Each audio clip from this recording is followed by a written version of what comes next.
And then the fourth thing would be the main premise of the show is in this world, once a year or once so often, the world is attacked by the deadly moon. I was like, oh, that's really cool. So she's isekai into this real fantastical world. Then as, the show actually opens up, what kind of kept my interest or what brought me there was like, okay, she is the sage of this world. Okay, so she's the sage of this world, or she's isekai and becomes the sage of this world. And the sage is essentially the person who leads the wizards. Okay, that's a cool premise. Now, what I'm going to do is I'm going to stop right there.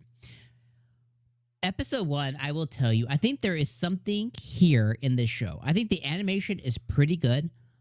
We know very, very, very little about the MC so far. All we know is she was a girl in Japan or Korea or China. She's in one of these countries. Let's just assume Japan, because I think she mentioned Japan or Tokyo. So she was a girl in Japan. She lives in an apartment complex, and she talked to this grandma who has a moon fascination, and she also has an interest in moons.